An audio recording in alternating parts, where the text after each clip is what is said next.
I used to avoid mirrors and good lighting. Not bad lighting, good lighting, the kind that shows everything. For years I blamed my hair for making me look tired, even on days I felt fine. Turns out it wasn't my face giving away my age, it was the haircut sitting on top of it. Today I'm walking you through 5 haircuts that genuinely soften the years on a woman's face after 50. Not trendy, not high maintenance, just smart shapes that work with bone structure and gravity instead of against them. I researched the worst style and beauty mistakes and the best fixes for women over 50, so you get real results fast. If you haven't already, hit subscribe. I cover this every week. Part 1. The long bob that lifts the whole face. Here's something most women never hear from their stylist. Hair that falls past the collarbone pulls your whole face down with it.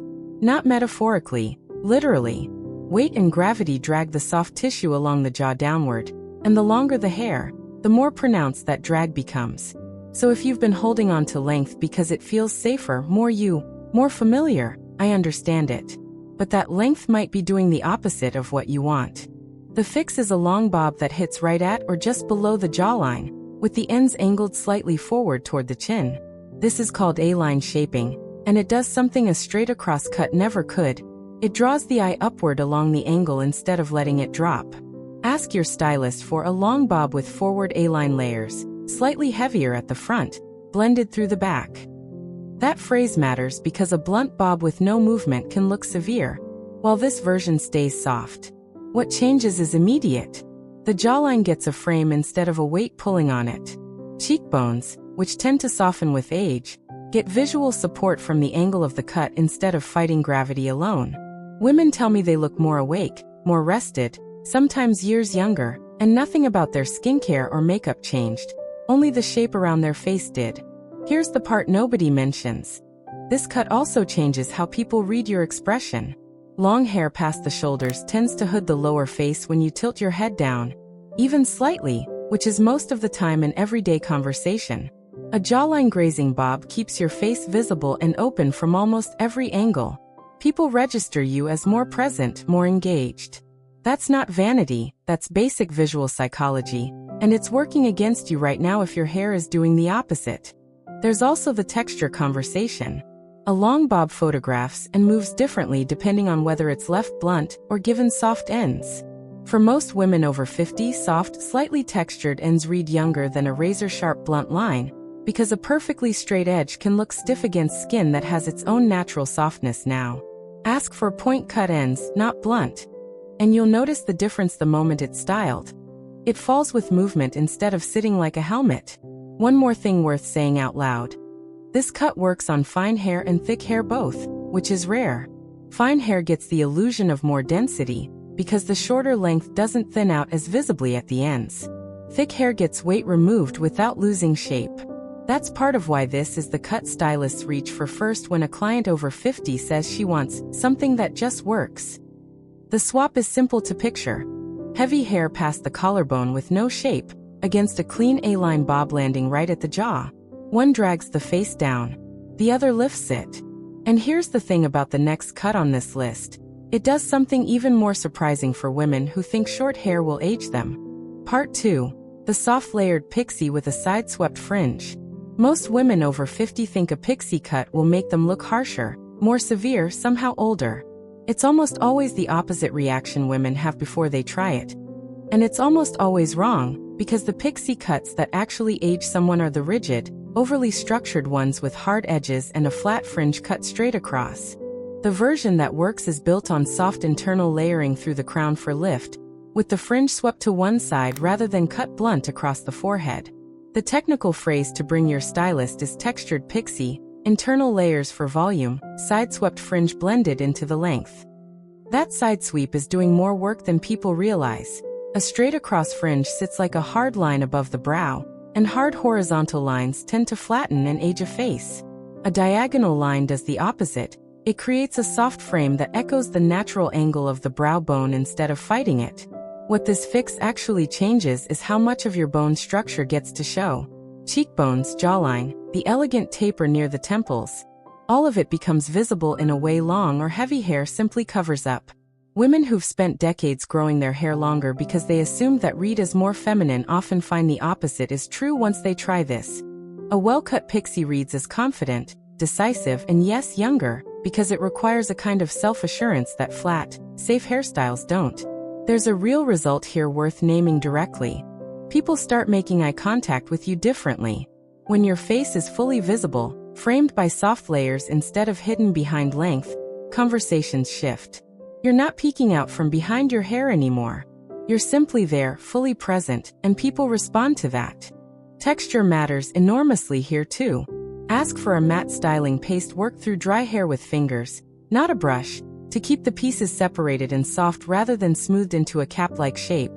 A pixie that's been brushed flat against the scalp tends to look dated almost instantly.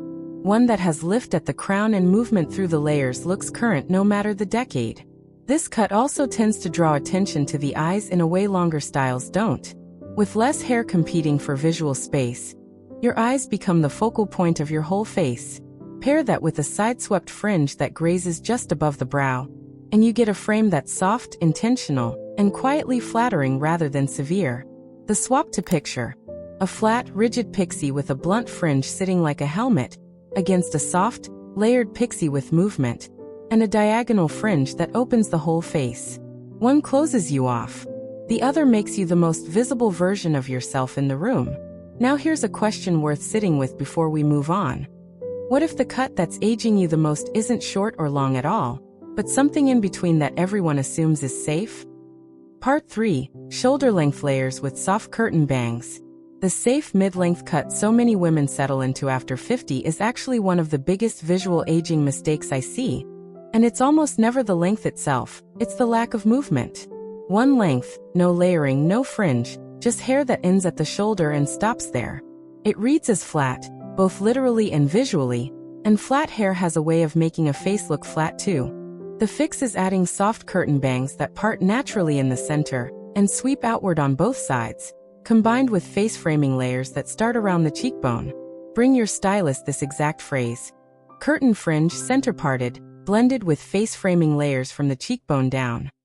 The curtain shape is key here. It's not a full fringe across the forehead.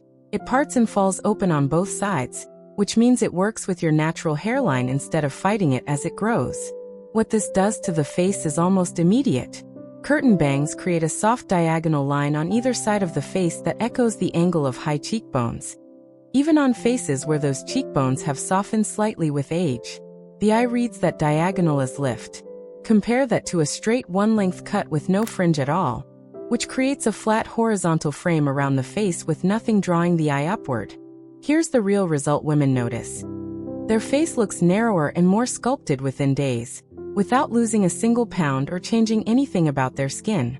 The layers remove bulk from the sides while the curtain bangs add softness near the temples, and that combination does more for visual definition than most contouring makeup ever could. There's a styling habit worth mentioning too. Curtain bangs need to be dried with a round brush, pulling them away from the face in both directions, not just left to air dry flat. Even 30 seconds of diffused drying with the brush angled outward locks in that swept shape for the whole day. Skip that step and the bangs tend to fall forward and lose the soft frame they're meant to create. This length also happens to be one of the most forgiving for fine or thinning hair, because the layers create the illusion of movement and volume without requiring real density underneath. Where a one-length cut on fine hair tends to look thin and limp by midday, this layered fringe version holds shape and visual fullness far longer. So here's the swap. Flat, one-length shoulder hair with no fringe and no movement, against shoulder-length layers with soft curtain bangs framing the face. One sits there. The other does actual work, lifting and narrowing and softening all at once. There's a fourth cut coming up that surprises almost everyone who's spent the last decade avoiding it entirely, convinced it would wash them out. Part 4. The textured shag with soft, broken-up layers. There's a cut most women over 50 actively avoid because they assume it requires thick, youthful hair to pull off, the shag. And the irony is, the modern, softened version of this cut is one of the single best options for hair that's lost some of its density, because it's built entirely around movement instead of volume alone. The fix is a soft, broken-up shag with heavy internal layering through the crown, and ends that are point-cut rather than blunt. paired with a wispy fringe that blends into the layers instead of standing apart from them. Tell your stylist exactly this. Modern shag with internal layering and point-cut ends, soft wispy fringe blended in, no heavy weight at the perimeter. That last detail, removing weight at the perimeter, is what separates a flattering shag from a 1970s throwback that ages rather than refreshes. What's actually happening here is texture creating the illusion of thickness. Each layer catches light differently because the ends are cut to break up uniform lines rather than fall in one heavy sheet.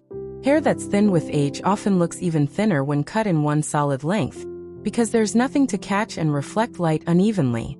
Broken up layers do the opposite.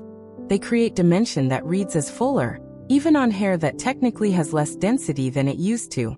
The result women report most often with this cut is that it photographs younger almost immediately, especially in motion.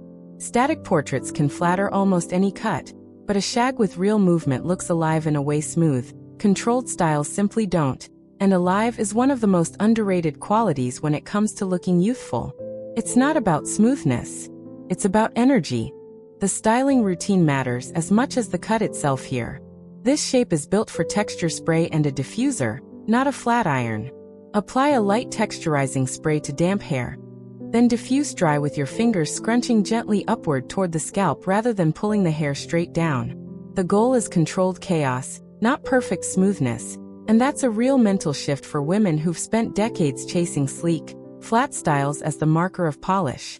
There's also an honest conversation to have about color here. A textured shag tends to look its best with subtle dimension in the color, a few lighter pieces woven through rather than one flat, uniform shade. That dimension does the same job the layers do. It catches light unevenly and creates the appearance of movement and depth even when the hair itself is sitting still. The swap to picture: flat, limp hair with no texture sitting heavy against the head, versus a soft shag with broken layers and a wispy fringe that catches light and moves with you. One disappears into itself. The other has presence. And the final cut on this list might be the most quietly powerful one of all, because it's the one almost nobody asks for by name. Part 5. The side-parted bob with volume at the crown. Here's the quiet truth about parts. A center part, worn the same way for decades, can be one of the most aging habits a woman never questions. It's not the part itself that's the problem, it's that a center part with flat hair on both sides creates total symmetry, and total symmetry tends to read as static rather than alive. The fix is a deep side part combined with intentional volume built into the crown through root lifting layers, paired with a classic bob length that hits between the chin and the collarbone. The phrase for your stylist: deep side part, root lifted layers at the crown, bob length between chin and collarbone, slightly longer on the part heavy side. That last detail matters because a deep side part naturally creates more length and weight on one side, and a good cut accounts for that instead of leaving it lopsided. The visual effect of a deep side part is asymmetry, and asymmetry is what makes a face look animated rather than static. One side has more sweep and volume, the other sits closer to the head, and that imbalance is what the eye reads as dynamic and current. It's the same principle that makes a slightly tilted head in a photograph look more natural than one facing the camera dead straight. The crown volume does its own separate job. Hair that sits flat at the root, especially as it thins with age, tends to make the whole head look smaller, and the face proportionally larger and rounder by comparison. Lifting the roots at the crown restores proportion. The head and face come back into visual balance, and that single adjustment often gets credited as looking less tired, even though nothing about sleep or skincare changed at all. Here's a real anecdote worth sharing. A woman I corresponded with described switching her part after 31 years of wearing it dead center, and said her own daughter asked if she'd done something different with her skin. Nothing had changed except the part and a round brush blowout focused entirely on the crown. That's the kind of result a simple structural shift can produce, with zero cost beyond a haircut and a different morning routine. To get the crown lift at home, dry the roots first with a round brush lifting straight up and away from the scalp, working only the top section before moving to the rest of the hair. A small amount of root lifting mousse applied at the part line before drying holds that lift through the day instead of falling flat by noon. The swap to picture: a flat center part with no crown volume sitting symmetrical and still, against a deep side part with lifted roots and natural asymmetry that moves and breathes. One disappears into the background of a room. The other has presence the moment you walk in. And now that you've seen all 5, here's the part that actually matters most. Picking the one that fits your face shape and your hair's natural texture, not just the one that looked best on someone else. You now know 5 specific cuts that actually lift, frame, and soften a face after 50. The A-line bob, the layered pixie, curtain fringe shoulder layers, the textured shag, and the deep part bob with crown volume. And none of them require dramatic length changes or daily styling marathons to work. That's the kind of fix that actually holds up in real life. So tell me honestly, which one of these 5 are you walking into your next appointment to ask for? Next week I'm breaking down the exact color techniques that pair with each of these cuts to multiply the effect even further. Like this video, subscribe to Timeless Wisdom Path, and I'll see you in the next one.